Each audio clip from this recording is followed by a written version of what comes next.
मेरे पास individual body है, मैं एक दूसरे को, मतलब एक बॉडी को दूसरी बॉडी से पुश कर सकती हूँ, ठीक है, या हाथ से हम किसी चीज को प्रेस कर रहे हैं, वो होता है हमारा फोर्स।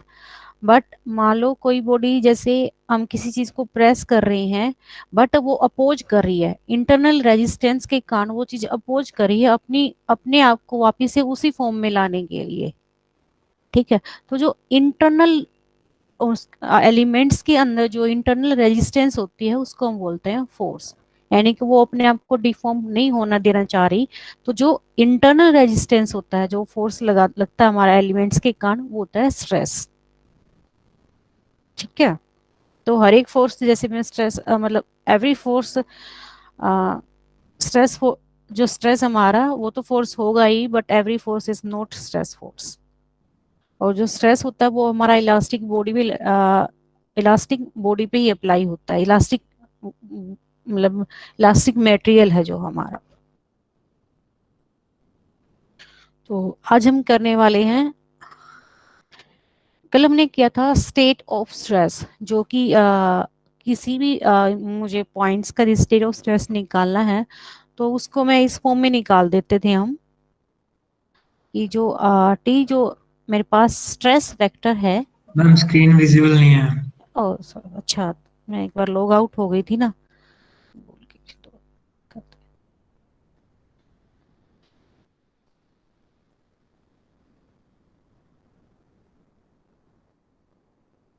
हैं। कि हम जो स्टेट ऑफ स्ट्रेस है वो रिप्रेजेंट कर सकते हैं in term of stress component. तो हमने कल किया था कि T tilde I is equal to tau I J और वी जे।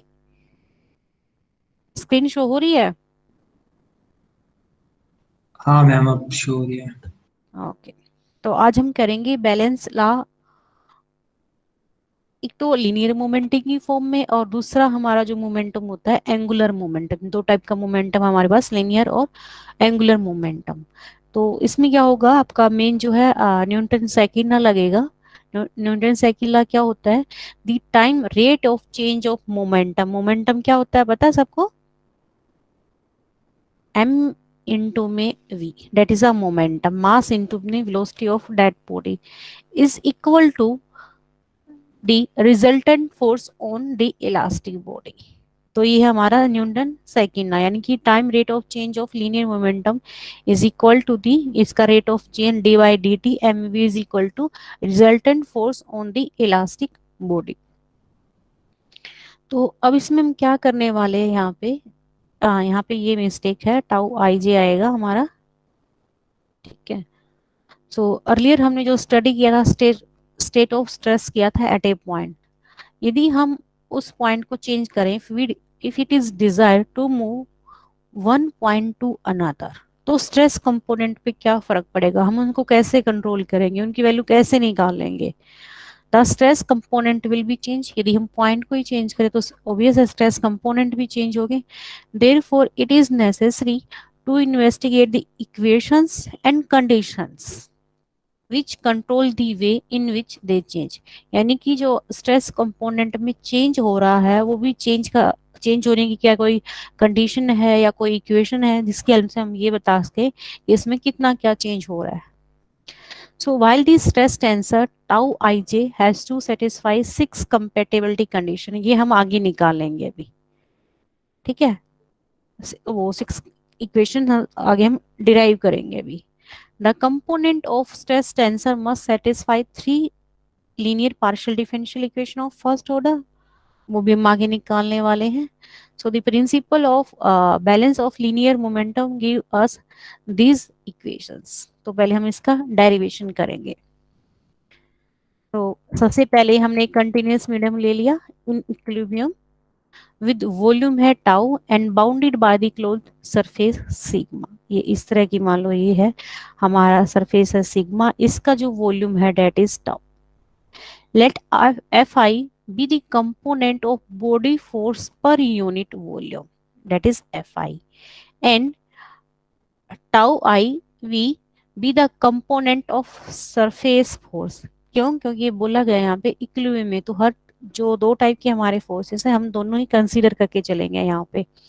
तो एफ आई हमारा जो है that is a component of body force. यदि आप ऐसे लिखते हो एफ बार, हम बोलेंगे इसको body force per unit volume, but यदि आप इसको ऐसे लिखते हो F I that is a component of F bar. और T I V with the component of surface force in the xi direction. For equilibrium of the medium, the resulting force acting on the matter within tau must vanish. तो हमने जैसे आपने fluid में पढ़ा था यहाँ पे, तो हम ये छोटा सा पार्ट लेते थे उसके लिए, ठीक है, इसके लिए हम एक्सप्रेशन लिख लेते थे। और जैसे ये कंटिन्यूस मीडियम है हमारे पास, तो यदि मुझे पूरे का कवर करना है तो इंटीग्रल साइन आएगा। तो दोनों का कंट्रीब्यूशन लेंगे हम यहाँ पे, इंटीग्रेशन ओवर टाउ, टाउ यहाँ पे हमारा वॉल्यूम है, into body force F I D tau, plus हम यहाँ पे सरफेस फोर्स का कंट्रीब्यूशन लेंगे, integration over sigma T I V D sigma is equal to 0। तो जो टोटल हमारा फोर्स, जो बॉडी हमारी इक्विलिब्रियम है, तो टोटल होगा हमारा 0। We know the following Cauchy formula. Cauchy formula आपको एक अभी मैंने बताया था, स्टेट ऑफ स्ट्रेस, यानी कि वो हमारी क्या निकल के आई हुई, जिसको हम कोसी फॉर्मूला भी बोलते हैं, T I V is equal to T tau J I V J. तो हम इसका यहाँ पे यूज करेंगे अभी। Where tau I J is a stress tensor, ये आप ऐसे बोल सकते हो, tau I J component of the के स्ट्रेस ऊपर भी टेंसर। कैप लगेगा या मतलब वेक्टर का लगेगा? कैप लगेगा ना शायद, हाँ दो भी हाँ, वेक्टर होगा यहाँ ना। पे कैप लगेगा, यस बिल्कुल कैप लगेगा। ये मिस्टेक हर जगह, इस मैंने स्टार्टिंग में बताई थी, इसलिए मैं बार बार नहीं बता रही थी इसको, ठीक है। And V J is the unit normal to the surface. तो हम इक्वेशन 2 का फर्स्ट में यूज करने वाले हैं, यानी कि इसकी जगह ये वाली वैल्यू पुट करेंगे, ये वाली, ठीक है। तो पहले पुट कर लेते हैं, ये हमारी एज इट इज रहेगी फर्स्ट टर्म, प्लस सिग्मा, और ये सिग्मा के ऊपर integration, sigma integration over sigma tau J I V J D sigma is equal to 0। तो आपको गॉस डाइवर्जेंस थ्योरम ध्यान होगी। गॉस डाइवर्जेंस थ्योरम क्या करती है, यदि ये वाला पार्ट मेरे पास, इसका फर्स्ट ऑर्डर डेरिवेटिव एग्जिस्ट भी करता है और कंटिन्यूअस है, तो इसके हम गॉस डाइवर्जेंस नहीं लगा सकते, यानी कि यदि सरफेस इंटीग्रल मेरा कन्वर्ट हो जाएगा वॉल्यूम इंटीग्रल में, जैसे यहाँ पे इसी पे मैं लिखूँ, यहाँ पे tau G I V J D sigma, ठीक है। तो ये है, तो ये इंटीग्रेशन ओवर दी सरफेस है, तो ये वॉल्यूम इंटीग्रल में, इन वॉल्यूम इंटीग्रल यहाँ पे हमारा क्या है, टाउ, टाउ। तो क्या क्या जाएगा ये, किसी को ध्यान है? डाइवर्जेंस लेते थे मैम। डाइवर्जेंस लेते थे, ओके चलो। टाउ जे आई, यहाँ पे आई नॉर्मल के या फिर रिस्पेक्ट, हाँ तो कोमा नॉर्मल लगा के मैं वीजे है जे तो कर नॉर्मल हट देती हूँ। जाएगा और बाकी हाँ जो नॉर्मल, बचेगा उस वेक्टर की डाइवर्जेंस ले जाएंगे। तो मैंने कोमा जे कर दिया, ये डाइवर्जेंस को रिप्रेजेंट कर रहा है ना। कोमा जे का मतलब है डेरिवेटिव ऑफ टी जे आई। आपको मैंने फर्स्ट यूनिट में ही बताया था, मान लो कोई क्वांटिटी ऐसी है यू आई कोमा जे, इसका मतलब है कर्ल यू आई का derivative with respect to curl x J. तो यहाँ से ये डाइवर्जेंसी हो गया इसका। तो ये देखिए यहाँ पे टाउ जे आई कोमा जे और डी टाउ। तो ये अप्लाई करेंगे हम इस पार्ट पे गॉस डाइवर्जेंस थ्योरम, जो कि सरफेस को वॉल्यूम इंटीग्रल में कन्वर्ट करेगी। तो ये बन गई हमारी, यानी कि integration over sigma tau J I V J D sigma is equal to integration over tau tau J I comma J D tau. So from equation 3 and 4, अब ये फर्स्ट वाला पार्ट तो आपका एज इट इज, एक minute आपको दोबारा से दिखा देते हैं।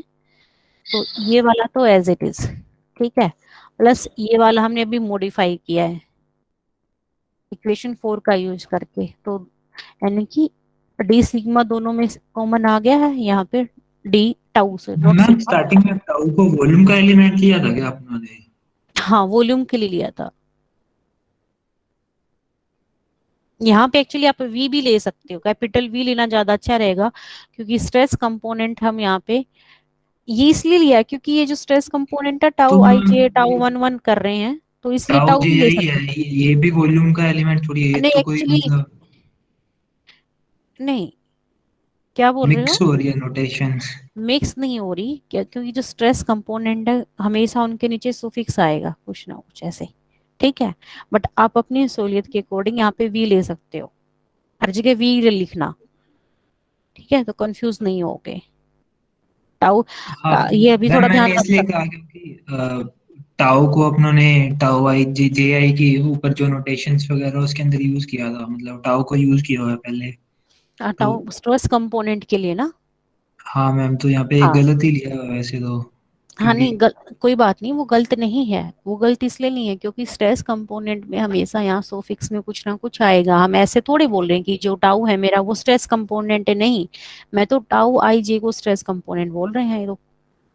ठीक है, वो गलत नहीं है, बट आप अलग से डिस्टिंग करने के लिए चीजों को तो कैपिटल वी रखना है इसको पूरे स्टार्टिंग में। यहाँ पे जहाँ पे भी बात हो रही है हमारा, जैसे यहाँ पे मैंने लिया वॉल्यूम, यहाँ पे कैपिटल वी रखो, यहाँ पे कैपिटल वी रखो, हर जगह। ठीक है, आप अपने नोट्स बनाते हो खुद के या नहीं बनाते? यहाँ पे भी नहीं ओके, मैम, बुक से ही पढ़ते हैं। अच्छा बुक से ही पढ़ते हो। तो यदि अभी तो टाउ के अकॉर्डिंग ही चलते हैं हम, तो डी टाउ दोनों में कॉमन आ जाएगा। तो यहाँ से जो टर्म आई हमारी ये है tau J I comma J plus F I. So again ये हमारा जो इंटीग्रल है that is equal to zero. और टाउ हमारा जो वॉल्यूम लिया था डेट इज आर्बिट्रेरी। ठीक है, तो जो ये इंटीग्रेंड है हमारा ये जीरो हो जाएगा। इंटीग्रेंड जीरो होने का मतलब यानी कि tau I J I comma J F I is equal to zero. So यदि मैं यहाँ पे आई और जे की वैल्यू पुट करती हूँ, तो लेट से मैं यहाँ पे मेरे पास ध्यान से देखो, जो जे है मेरे पास यहाँ पे वो है डमी सुफिक्स और आई है हमारा फ्री सुफिक्स। तो हम आई इज इक्वल टू वन के लिए लेके चलेंगे। सबसे पहले आई इज इक्वल टू वन के लिए हमारी एक इक्वेशन बन गई, बट यहाँ पे ये देखिए डमी है तो सम हो जाएगा हमारा। यहाँ पे कल टाउ जे की वैल्यू यहाँ पे वेरी होगी, जे के ऊपर समीशन आएगा that is one two three. ठीक है, तो tau one one curl x one, क्योंकि डेरिवेटिव मेरा जे के रिस्पेक्ट में, प्लस जे की वैल्यू वेरी होगी टू आएगी, कल टाउ टू वन। आई तो फिक्स ही रहेगा ना यहाँ पे ये वाला आई, तो जे की वैल्यू क्या आ गई टू, प्लस कल टाउ, अब जे की वैल्यू आ गई तीन, तो tau three one curl X three, plus F I. आई तो हम फर्स्ट टाइम में वन ही लेके चले तो एफ वन। अब सेकेंड इक्वेशन बनेगी I is equal to two के लिए सिमिलरली यहाँ पे। ठीक है, ऐसे ही हमारे पास तीन इक्वेशन बनेगी। तो जो हम पहले बात कर रहे थे जो स्ट्रेस कंपोनेंट है हमारे, वो तीन पार्शियल डिफरेंशियल इक्वेशन को सेटिस्फाई करेंगे। वो तीन पार्शियल डिफरेंशियल इक्वेशन हमारी ये है। ठीक है, तो इन इक्वेशन को हम बोलते हैं Kosi equation of equilibrium. Equilibrium में इसलिए क्योंकि राइट हैंड साइड में हमारी चीज जीरो हम लेके चले गए थे। हमारी जो बॉडी है after applying the body force plus surface force, वो रिजल्टेंट हमारा वो जीरो रहेगा। हो सकता है कि हमारी बॉडी इक्विलिब्रियम में ना रहे, आगे आने वाले केसों में ऐसा होगा, तो राइट हैंड साइड में कुछ ना कुछ नॉन जीरो टर्म आएगी। So these equations are also called stress equilibrium equations. ठीक है, और ये जो ऑब्टेन की थी स्टार्टिंग में डिराइव की थी वो की थी 1827 में, कोसी ने की थी। ओके, नेक्स्ट है हमारा कि जो बॉडी है हमारी इलास्टिक बॉडी वो इक्विलिब्रियम में ना रहे। ठीक है, कुछ ना कुछ उसमें मैम चेंज हो। हाँ। मैम वैसे ये मतलब सिलेबस से कुछ लेना देना तो नहीं इसका, बट जैसे टाउ आई जी ये कंपोनेंट है स्ट्रेस फोर्स का, हम्म। तो इसका डिफरेंशिएशन करेंगे तो मतलब क्या फिजिकल इंटरप्रिटेशन के अंदर होगा? डिफरेंशिएशन का मतलब क्या होता है?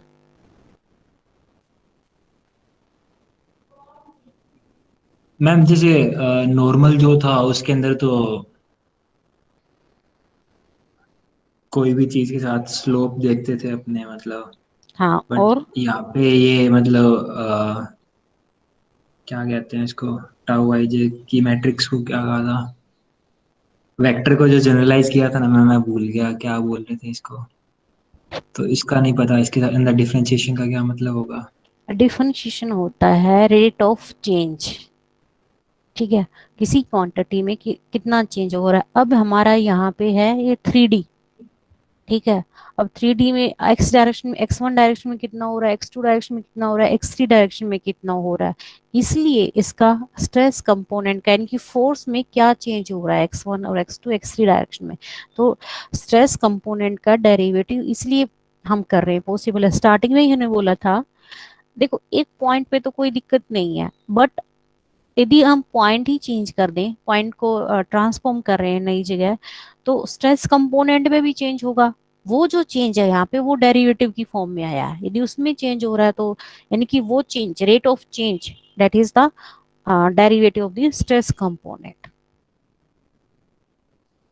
ठीक है, जो चेंज है हम वो डेरिवेटिव के थ्रू, पार्शियल डेरिवेटिव के थ्रू हम एक्सप्लेन कर रहे हैं यहाँ पे। ठीक है मैम। ठीक है, आया समझ में। हमेशा स्लोप जो चीजें होती है ना हर तरह से सोचा करो उसको। डेरिवेटिव, डिफरेंशिएबल, और स्टार्टिंग में जैसे चेंज की बात हुई थी, तो ये सब चीजें। डेरिवेटिव भी कभी हम एक पॉइंट पे निकालते हैं, कभी एक इंटरवल का भी होता है हमारा h टेंड टू 0, वो काफी स्मॉल कर देते हैं। ठीक है, ओके। नेक्स्ट है इन केस ऑफ मोशन। ये तो था कि बॉडी वहीं की वहीं रहे, हो सकता है कि बॉडी में फोर्स लगाने के बाद थोड़ा चेंज हो। So in case of motion of an elastic body. मैंने रिकॉर्डिंग कर ली है क्या? हो रही है भाई रिकॉर्डिंग? यस मैम, ऑन है। ऑन है, ओके।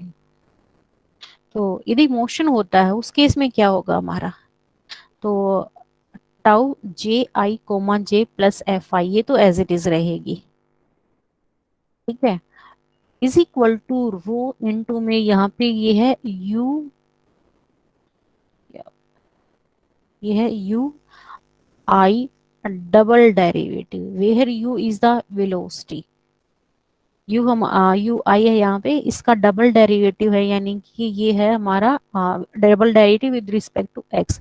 वे है U I double dash is the acceleration vector, and rho is the density mass per unit volume of the body. तो फोर्स निकाले हम, rate of change of force है ना ये।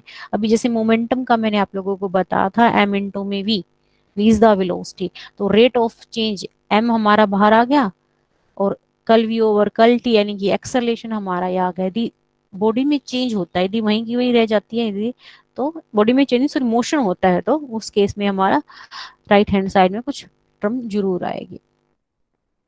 Next है यदि बॉडी फोर्स ना हो, when body force F I is absent या नेग्लिजिबल हो, equation of motion reduces to, तो एफ आई 0 हो जाएगा हमारे यहाँ से, और इक्विलिब्रियम में है तो tau J I comma j is equal to 0। ठीक है, ये कुछ एग्जाम्पल है आगे, जैसे show that for zero body force the state of stress of any body, ये दे रखे हैं, इज पॉसिबल है या नहीं है। तो ये आप लोगों को कैसे करने हैं, मैं थोड़ा हिंट देती हूँ। जो इक्वेशन थी ना हमारी, curl of tau 1 1 curl of x1 plus curl of tau 2 1 curl x2 plus curl of tau 3 1 curl of x3। Body force हमारा 0 है, तो प्रूव करना है ये आपको इक्वल टू 0 है या नहीं है। ऐसे तीनों तीन इक्वेशन थी ना इसकी, सेकंड वाले में क्या आ जाएगा, 2 1 2 2 और 3 2।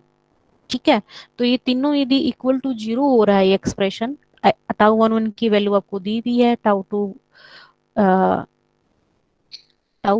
1 कहाँ है, टाउ 2 1 ओके रहा।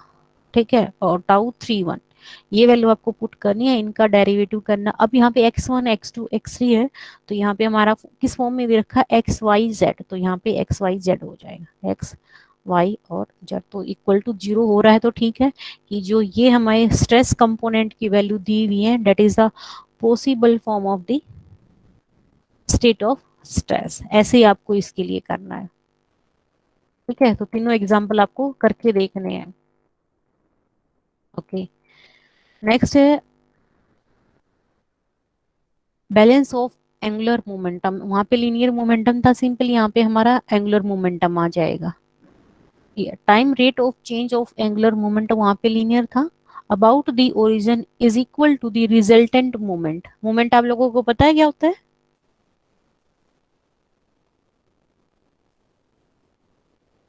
Yes, moment.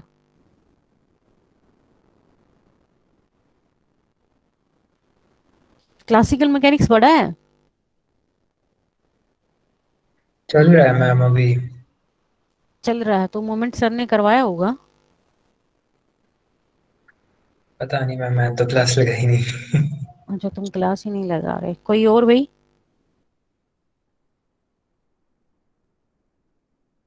सुन रहे हो या नहीं?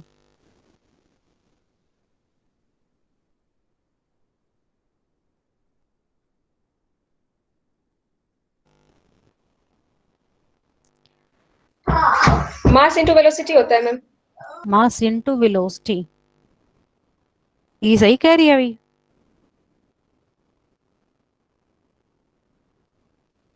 Yes ma'am. अच्छा चलो, एक्चुअली मोमेंट करता क्या है वैसे, मेन जो इसका काम होता है, चलो फार्मूला तो जो भी है इसका, सो ये मेजर करता है हमारी measure of its tendency to cause a body to rotate about a specific point और एक्सिस। तो कोई हमारी बॉडी किसी पॉइंट के राउंड या एक्सिस के राउंड रोटेट हो रही है तो उस टेंडेंसी को, उसमें क्या चेंजेस हो रहा है वो मेजर किया जाता है हमारा मोमेंट्स के थ्रू। ठीक है, तो अबाउट यहाँ पे ऑफ नहीं आएगा, about origin of a body of body and surface forces. तो इसमें जो हमारा आने वाला है ये प्रूव होगा कि tau I J is equal to tau J I, यानी कि जो स्ट्रेस कंपोनेंट है वो सिमेट्रिक होते हैं। वो आएगा हमारा इस लो के थ्रू। ठीक है, तो वही हमने एक इलास्टिक बॉडी ली है इक्विलिब्रियम में, ऑक्यूपाई द रीजन, यहाँ पे आप अभी भी कर सकते हो। मैम मूवमेंट बताना क्या होता है, नहीं समझ नहीं आया। एक्चुअली फॉर्मूले के हिसाब से तो m इंटू में ए बताया वी बताया भाई आप लोगों ने, Pankaj? Ma'am v velocity into में मास। ओके ओके, तो क्या काम करता है मोमेंट? फॉर्मूला ही पता है। इतना ही पता है? विकिपीडिया पे तो लिखा रहा है distance into some physical quantity, मतलब फिजिकल क्वांटिटी कुछ भी हो सकती है, फोर्स या अ, ये लिखा हुआ फोर्स चार्ज या कुछ भी। मैम इसमें तो ये बता रहे कि moment is a vector quantity, उसकी डायरेक्शन और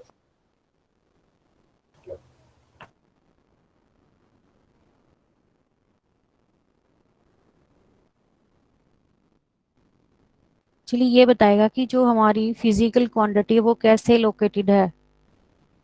जस्ट ए सेकंड, थोड़ा और देख लेते हैं। यस, किसी को और अच्छे से आता तो भी और बता दो।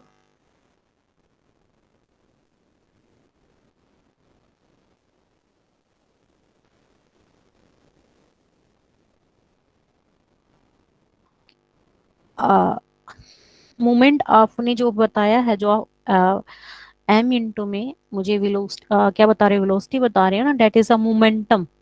वो होता है मोमेंटम। ठीक है, जो मोमेंट होता है हमारा वो होता है फोर्स इंटू में परपेंडिकुलर डिस्टेंस। वो परपेंडिकुलर डिस्टेंस भी कौन सा, एक फिक्स्ड एक्सिस है मेरे पास या पॉइंट है, उससे जो हमारे पास ऊपर जो बॉडी है उसका distance, that is the moment. तो मेन काम होता है क्या मोमेंट का, यदि एक पॉइंट है सपोज मेरे पास, उसके अराउंड हमारी बॉडी कैसे रोटेट हो रही है। हमने बॉडी चलो मेरे पास एक्स वाई जेड एक्सेस हैं। ठीक है, मैंने एक बॉडी रख दी, इलास्टिक बॉडी या कुछ और, तो वो बॉडी कैसे चेंज हो रही है वहां पे। तो उस चीज को मेजर करता है। और वो बॉडी चेंज कैसे होगी, तो कहीं चेंज कैसे होगी उसमें, यानी कि फोर्स होगा। ठीक है, ऐसे तो नहीं पड़ी पड़ी वो अपने आप ही चेंज होगी, नहीं, कुछ ना कुछ हम उस पर फोर्स लगाएंगे, और किस डिस्टेंस पे लगाएंगे, ठीक है, कि मैक्सिमम चेंज हो उसमें। ठीक है, तो वो होता है हमारा इनटू में परपेंडिकुलर डिस्टेंस, तो वो होता है हमारा मूवमेंट, फोर्स इनटू में perpendicular distance, that is the movement.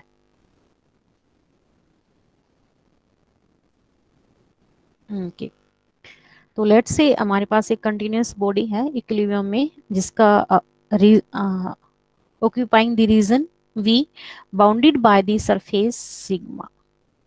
Let Fi be the body force acting at the point Pxi. ठीक है, let the position vector of the point P relative to the origin B। तो are बार से हम यहाँ थोड़ी mistake है, यहाँ पे मैं दूसरी खोलती हूँ, दिख रहा है भाई सबको। तो यहाँ पे ये है आर, आर बार है, r bar is equal to x I E I.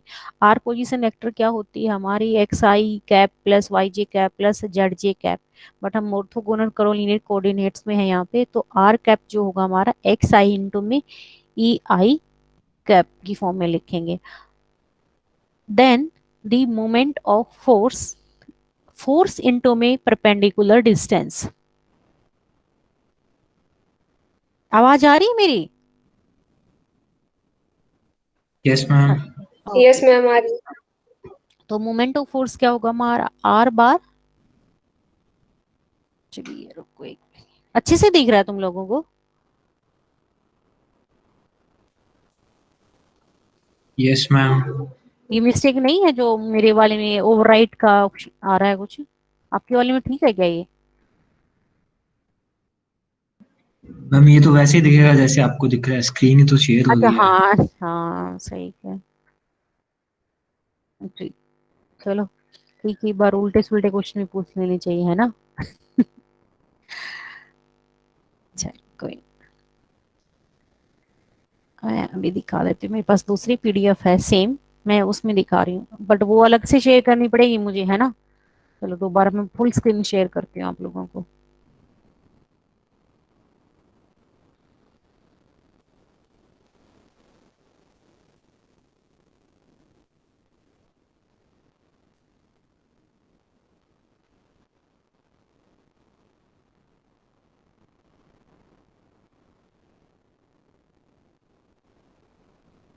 Okay, अब हो रही है प्रेजेंट? Yes ma'am. ओके, तो जो पोजीशन वेक्टर हमने लिया है पॉइंट पी के, पॉइंट पी का फ्रॉम दी ओरिजन, तो वो है हमारा X I E I cap. Then the moment of force F is, तो अगेन मोमेंट हमारा क्या होगा, फोर्स इनटू में perpendicular distance, that is this one. So इसको हम लिख सकते हैं अपसाइलन आई जे के एक्स जे एफ के। ठीक है, इसको हम ऐसे लिख सकते हैं, जैसे ये हमारा था ना आर बार, हमारा X I E I cap value लिख ली हमने, ये एफ कैप लिख ली, बट फाइनली हमें ये ले, ये होगी हमारी एक्स आई एफ के, वेयर एप्सिलॉन आई जे के is the alternating tensor. As the elastic body is in equilibrium, so the resultant moment due to the body and surface force must be zero. So integration over tau body force plus जो surface force का वो हमारा zero होगा, यानी कि epsilon i J k x j f k d tau is equal to zero. Ma'am ये cross product लिया है क्या, यहाँ मतलब वैसे ही क्रॉस लगा रखा है? नहीं, ये कर्ल प्रोडक्ट लग रही है मुझे, दो वेक्टर के बीच में कर्ल प्रोडक्ट है ये, एक बार करके देखो यही आगे आएगी या नहीं।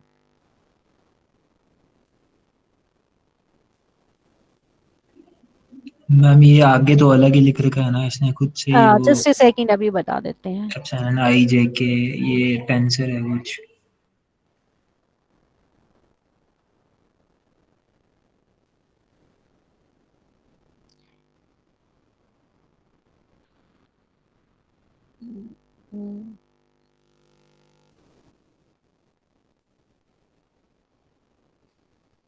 सेकेंड, यदि मैं इनकी मल्टीप्लाई करती हूँ, ये सिंपल मल्टीप्लिकेशन आएगी भाई, इनटू में परपेंडिकुलर डिस्टेंस आएगा, ये डॉट आएगी, वैसे सिंपल वाला मल्टीप्लिकेशन है ये, कर्व वाला नहीं है। कर्व वाला होता तो यहाँ पे कुछ ना कुछ चेंज होता है इनमें भी, तो ये सिंपल मल्टीप्लिकेशन है। ठीक है, तो ये हो गया हमारा प्लस सरफेस फोर्स वाला लेंगे हम अब, epsilon i J k x जे। अब जस्ट हमने एफ की जगह, एफ के जो कंपोनेंट था हमारा बॉडी फोर्स का, वहां पे टी के वी का, और d sigma is equal to 0। तो यहाँ पे अगेन हमारा v होगा, since the body is in equilibrium, so Cauchy equilibrium equation give f k is equal to, ma'am ये कैसे आया, ये नहीं समझ आया। कौन से, ऑल्टरनेटिंग टेंसर क्या है मतलब? ये वाला, इसको इसको एप्सिलॉन ओपन आई कर, जे के और एक्स जे, और ये क्या है मतलब? या मतलब कन्वर्ट किया है कि ये एक तो पोलर के अंदर है और एक साइड में मतलब नॉर्मल जो एक्स आई एक्स। इसकी ना एक बार इसको ओपन करके देखना, पहले इसकी अलग अलग प्रोडक्ट करके देखना, इसको पुट करना तुम एक्स आई ई के कैप, ठीक है। इसको इनटू में हम जो डॉट, हम सिंपल मल्टीप्लिकेशन ले रहे हैं, तो एफ को मैं क्या लिख सकती हूँ, मैं चलो मैं एफ को ये ले लेती हूँ कि एफ के कंपोनेंट इनटू में ई के कंपोनेंट। अब बताओ एक्स आई, या मैं इसकी जगह एक्स जे लिख लेती हूँ, ये मैंने एक्स जे कर लिया, ये मैंने लिख लिया एफ के, और साथ में मेरा आया ई जे इनटू में ई के। अब क्या आएगा ये, एप्सिलॉन आई जे के क्या था हमारा, अब ये देखना पड़ेगा, ये कर्ल प्रोडक्ट ले रखी है सिंपल, मुझे सिंपल लग रही है एक्चुअली, तो इसको हम जो लिख सकते हैं वो लिख सकते हैं एप्सिलॉन आई जे के। ये थोड़ा ओपन करके देखेंगे हम इसको, ठीक है, हो तो ठीक है, अदरवाइज मैं कल बता दूंगी ये चीज, ठीक है। हम ये भी याद नहीं एप्सिलॉन आई जे के क्या था, पहले चलो पढ़ा वाह, था काफी। अल्टरनेटिव टेंसर परमुटेशन का जो किया था, ए तो साइक्लिक तो माइनस वन वैल्यू देता है, और जब सेम हो जाते हैं तो जीरो, और इक्वल होते हैं तो वन वैल्यू देता है। उसके अंदर दो थे, यहाँ पे तीन है, आई जे के तीन है। थे, उसके अंदर तीन ही होते थे, तीन थे मैम। उसमें तो हाँ दो थे, तीन और तो, उसमें एक सेकेंड, दिखा दो मैम एक बार।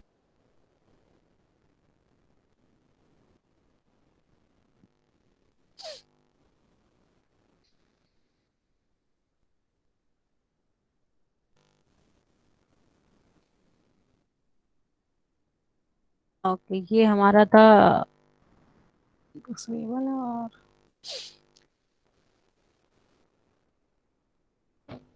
नहीं बट वो देखना पड़ेगा, वो कर्ल ले रखा या सिंपल ले रखे उसने, उसमें थोड़ा मुझे लग रहा है डाउट। तुम लोगों ने कितना वो पढ़ा है, तो पता नहीं तुम लोगों को कि मोमेंट क्या होता है, क्लासिकल मैकेनिक्स जगवीर सर पढ़ाते हैं ना।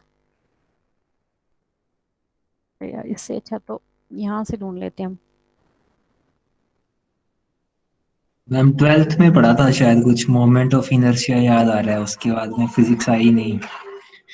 अब देखो, अब आ गया मेरे पास सही चीज, ठीक है। अब ये देखो, ये है जैसे सी बार एक वेक्टर है, ए बार क्रॉस नहीं है, यहाँ पे एक कर्ल है, कर्ल बी बार, तो इसको हम लिख सकते हैं एप्सिलॉन आई जे के ए जे बी के। ले भी गौरव बता दिया, ठीक है। और ये हम पहले ही कर चुके हैं, इससे ऊपर और चलें, और वो कर्ल है, अभी कंफर्म भी हो गया हमें, ठीक है। ये हो गया हमारा, ये आपका है,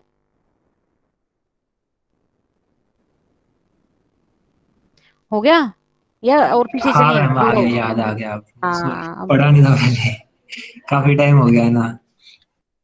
अच्छा, नहीं मुझे उसका प्रोडक्ट में थोड़ा कंफ्यूजन लग रहा था, वैसे इसका तो पता था, बट अभी कर्ल वाला मुझे भी कंफर्म हो गया, क्योंकि ये मोमेंट में कर्ल होता, वैसे तो दो वेक्टर के बीच में या तो डॉट होता या कर्ल होता, बट वो ये नहीं था कि कर्ल ही है या डॉट ही है, सिंपल मल्टीप्लिकेशन वाला।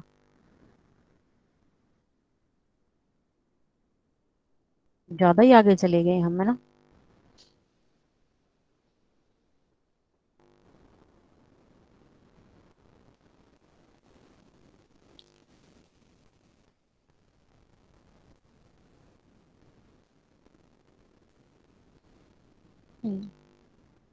ओके, हम क्या कह रहे थे, balance law of angular momentum वाला कर रहे थे। तो दोनों का सम हमारा 0 होगा, ये प्रूव करना था हमें। तो क्या करना था, वो तो सम तो 0 होता ही है, यानी कि हम इसके थ्रू क्या करेंगे कि हमारा सिमेट्रिक होगा, ये चीज प्रूव करेंगे। तो अब ये आई थिंक सबको समझ में आ गई होगी कि बॉडी फोर्स वाला ये है, और ये हमारा कौन सा है, सरफेस फोर्स वाला। Epsilon I J k x j t k v cap d sigma is equal to 0। So the body is in equilibrium. So the Cauchy equilibrium equation जो हमने अभी किया था, अब क्या किया था हमने, टाउ जे आई जो आपने ऊपर एक्सप्रेशन किया था, comma J plus F I is equal to 0। So from here I can write F I is equal to minus of tau J I comma J. तो सिंपली मैंने यहाँ पे क्या किया है, दो जे लिखी गई हैं, एक ही जे आएगी। तो एफ के को मैं लिख सकती हूँ यहाँ पे एफ के, और आई की जगह के कर लो, जे की जगह एल कर दो, तो ये लिख ली। तो इक्वेशन 1 में देखते हैं द स्ट्रेस वेक्टर टी के कैप। तो एफ के की जगह जो हम बॉडी फोर्स की जगह पुट करने वाले हैं वो ये डेरिवेशन पुट करेंगे, और इसको भी देखते हैं। और टी के जो हमारा स्ट्रेस वेक्टर है हम इसको रिप्रेजेंट करेंगे इन टर्म ऑफ स्ट्रेस कंपोनेंट्स, जो कि आप स्टेट ऑफ स्ट्रेस में मैंने बताया था कि जो स्ट्रेस वेक्टर हमारा t k v cap in term of stress component is this one. ये ध्यान है सबको, ध्यान है ना। ये तो आर्टिकल अभी किया मैंने बैलेंस ऑफ लीनियर मोमेंटम में, और ये वाला स्टेट ऑफ स्ट्रेस का हमारा। तो इसका यूज कर लेते हैं हम, इंटीग्रेशन ओवर सिग्मा, जो कि हमारा हमने भी बोल रहे हैं इसको हर जगह, epsilon i J k x j F आई की जगह, एफ के की जगह, सॉरी एफ के की जगह हमारा क्या आ जाएगा, ये वाली टर्म। ठीक है, चलिए पहले ये रिराइट कर लिया इसको, या हम ये कर लेते हैं, ये वाला इधर ले गए हैं, एफ के वाला पार्ट इधर ले गए हैं, और के वाला इधर आ गया हमारा, टाउ एल के वी एल डी सिग्मा, और ये टाउ वाला हमारा यहाँ पे है, integration over tau epsilon i जे के, इसको कन्वर्ट कर लिया। ठीक है, तो एक्चुअली कर क्या रहे हैं अभी बता दे, लिख देते हैं, इंटीग्रेशन ओवर सिग्मा जो कि हमारा फोर्स था, टोटल फोर्स था ओवर दी सरफेस फोर्स था, जो हमारा था क्या था, एप्सिलॉन आई जे के इनटू में था टी के वी कैप और डी सिग्मा। अब टी के इसकी जगह हो गया है हमारा ये वाला टाउ एल के वी एल, ये हमने पुट कर लिया। इसको हम अभी गॉस डाइवर्जेंस थ्योरम की हेल्प से, साथ में सॉरी एक्स जे भी था हमारा, गॉस डाइवर्जेंस की हेल्प से हम सरफेस इंटीग्रल को वॉल्यूम इंटीग्रल में कन्वर्ट करेंगे, तो वी आएगा। वी आएगा तो डाइवर्जेंस होता है उसका, तो इस टोटल क्वांटिटी का, जो हमारी ये टोटल क्वांटिटी है ये वाली, ये तो यूनिट, वी एल तो हमारा यूनिट वेक्टर है, तो epsilon i J k x j T L के का डाइवर्जेंस, कोमा एल कर दिया यहाँ पे, derivative with respect to x L D V. So again epsilon I J K, इसमें कहीं पे एक्स नहीं है, ठीक है, तो ये हमारा बाहर आ गया जी कांस्टेंट की तरह। तो बाकी का हम डेरिवेटिव करेंगे, तो एक्स जे का derivative with respect to x l, तो पहले तो हमने एक्स जे को एज इट इज पुट कर दिया, और इसका डेरिवेटिव लिया विद रिस्पेक्ट टू एल, तो लिख लिया इसको tau l k comma L plus first वाले का डेरिवेटिव, यानी कि फर्स्ट वाले का डेरिवेटिव यानी कि कर्ल एक्स जे का derivative with respect to curl x l, इसको मैं बोल सकती हूँ डेल्टा जे के, क्योंकि यदि जे और यहाँ पे मैंने एल लिखा ना, तो यदि यहाँ पे जे और एल यदि सेम है तो 1 आएगा, अदरवाइज आएगा ये 0, तो इसको हमने लिख लिया डेल्टा जे एल, और टाउ एल के एज इट इज, और D V. So epsilon i जे के ये एज इट इज हमने यहाँ पे लिख लिया, यहाँ पे एक्स जे tau l k comma L, और इस पे हमने सब्स्टिट्यूशन ला लगा दिया। यहाँ पे देखते हैं कि रिपीट कौन सा हो रहा है, एल रिपीट हो रहा है, ठीक है, तो सम आ जाएगा हमारा, डमी है जो कि, तो बच गया हमारे पास tau j k d. So from equation 1 2 and 3 we get, तो अब हम टोटल कंबाइन करेंगे सरफेस फोर्स वाले को भी और बॉडी फोर्स वाले को भी। तो ये जो हमारा पार्ट है ये है हमारा बॉडी फोर्स वाला, एप्सिलॉन आई जे के एक्स जे। यहाँ पे क्या था, पहले यहाँ पे था एफ के को हमने पुट कर लिया। अभी जो मैंने बैलेंस ऑफ लीनियर मोमेंटम में जो एक्सप्रेशन आया था हमारा उसको यूज कर लिया, minus tau l k comma l d tau plus ये टर्म एज इट इज यहाँ पे इज इक्वल टू 0। सो यहाँ से ये टर्म तो इससे कैंसिल आउट हो जाएगी, बच जाएगी हमारी ये वाली एप्सिलॉन आई जे के t j k d tau is equal to 0। Again हमारा जो वी है यहाँ पे, यार मैं टाउ बोल रही हूँ, दैट इज आर्बिट्रेरी। सो क्या आ जाएगा हमारा एप्सिलॉन आई जे के टी जे के इज इक्वल टू 0। आवाज आ रही है भाई?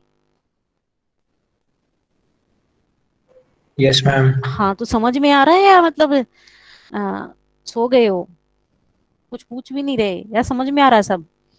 आ रहा है मैम समझ में, अच्छा, स्टेप्स ही है बस, और तो क्या है वो हाँ, ऊपर वाले ही। मुझे लगा कहीं बच्चे बीच में टोकते रहते हो ना, आदत सी नहीं है ना इतना लगातार पढ़ाने की, खासकर तुम्हारी क्लास में तो ऐसा हो ही नहीं सकता कोई ना पूछे, खासकर गौरव, है ना। तो यहाँ पे क्या मैम? क्वेश्चन पूछते रहते हो ना आप, अभी पूछा नहीं किसी ने कुछ, तो मैं पता नहीं समझ में आ रहा है या मेरा कनेक्शन ही ना कट हो गया हो। तो चलो कोई बात नहीं, आगे चलते हैं। तो चलो मैम, स्टार्टिंग में जब नहीं समझ आया, आप स्टेप्स ही थे पुट कर हाँ, रहे थे तो क्या पूछता। ओके, तो अब हम वैल्यू पुट करने वाले हैं। देखो जे और के यहाँ पे डमी है, हमें पुट करना है। एप्सिलॉन 1 पुट करोगे तो हमारे पास एक इक्वेशन आएगी, एप्सिलॉन 2 पुट करोगे तो एक इक्वेशन आएगी, ऐसे हमारे पास 3 इक्वेशंस आएंगे, ठीक है। क्योंकि आई के जो इतने फ्री सुफिक्स है, मान लो यहाँ पे आई एक फ्री सुफिक्स है, तो 3 इक्वेशन बनेगी। तो I1 पुट करते हैं हम और जे के की वैल्यू वेरी करेंगे तो मेरे पास ये एक्सप्रेशन आएगा। और ये आप लोगों को पता है कि एप्सिलॉन आई जे के की वैल्यू वही 1 होगी यदि सारे साइक्लिक ऑर्डर में है, ये साइक्लिक में तो -1 हो जाती है, बट यदि एक मोर देन 1 रिपीट हो जाता है तो 0 हो जाती है। तो वही रूल हमने यहाँ पे लगाया है। तो यहाँ से हमें क्या मिला है, एक तो ये टाउ 2 3 इज इक्वल टू 0 है, तो हमारा यहाँ से हो जाएगा tau 2 3 is equal to tau 3 2। ऐसे ही ये हमारा टाउ 1 3 है तो tau 3 1, tau 1 2 is equal to tau 2 1। तो ये हमारा सिमेट्रिक हो गया यहाँ से। अब ये देखना पड़ेगा tau I J is equal to tau J I, ठीक है, for I is not equal to J, यानी कि मेरे पास यदि ये मैट्रिक्स है, ओके,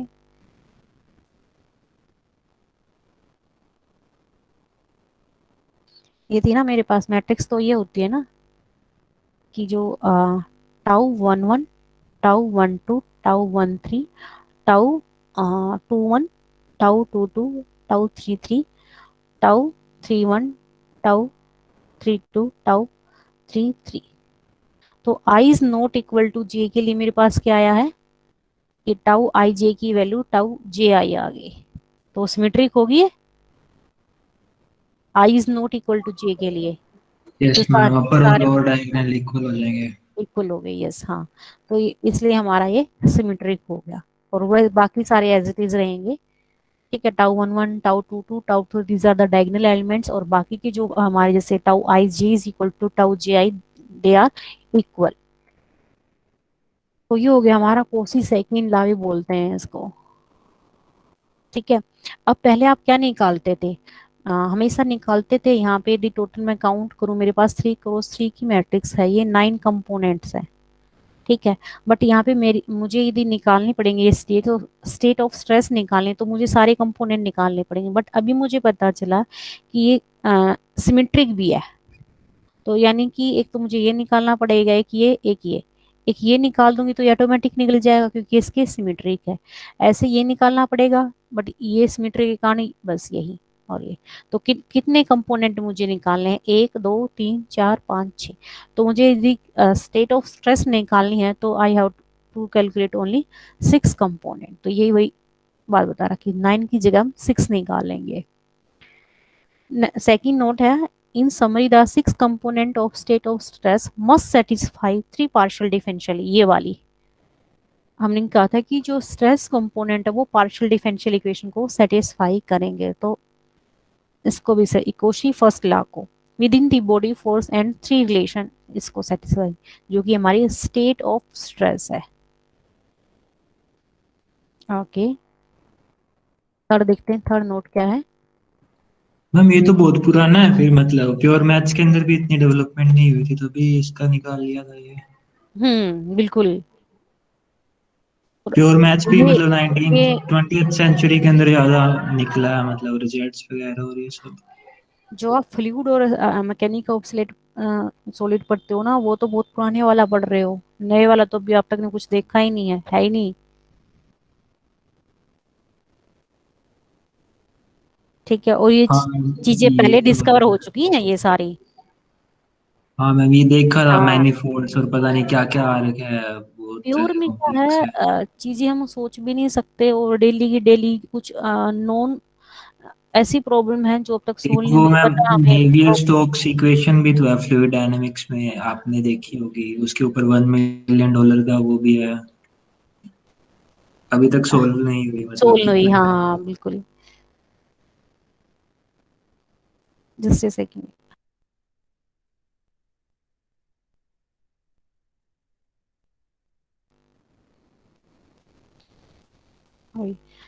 तो हम कहाँ पे थे अभी? क्या हो गया, हैंग हो गया सिस्टम? चलो, अभी एक्चुअली मेरा सिस्टम भी हैंग हो गया। तो ये था हमारा बैलेंस ऑफ एंगुलर मोमेंटम, ठीक है। तो बाकी ये सब करो आप यहाँ तक का। इसके बाद आपकी नई चीजें स्टार्ट हो जाएंगी इसमें। जैसे वहां पे हमने किया था ना कि transformation of tensor, old system में पता है तो न्यू सिस्टम में कैसे निकालेंगे, तो ऐसे ही स्ट्रेस कंपोनेंट मुझे ओल्ड सिस्टम में पता है तो न्यू वाले में कैसे निकालेंगे। तो वो टॉपिक हम कल स्टार्ट करेंगे,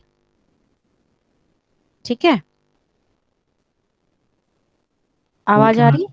हाँ, और एक मैं ये सोच रही थी एक्चुअली, जैसे आपका 6 डे वर्किंग होता है, तो मैं सैटरडे एक दिन बीच में ना ऑफ कर लिया करेंगे, ठीक है, ताकि आप लोग भी बीच में रिवाइज कर लो। तो देखते हैं की बार सैटरडे ऑफ कर लेते हैं। आप मंडे को टेस्ट की तैयारी कर लेना, सैटरडे संडे कर लेना, मंडे को टेस्ट देना है ना। Okay ma'am. हाँ, और कोई दिक्कत हो तो बता देना भी, नहीं दे सकते या कुछ ऐसे भी, किसी को कोरोना हो या कुछ और हो तो बात कर लेना बेशक, ठीक है। टेंशन नहीं लेनी है टेस्ट की। मैम अब तो ये फिर वही सेम ही होगा ना, दो दो यूनिट वाला ही, कि 5 क्वेश्चन करने हैं एग्जाम में। क्लासेस का तो कुछ लग ही नहीं रहा कि लगेंगी अभी, एग्जाम का ही नहीं पता।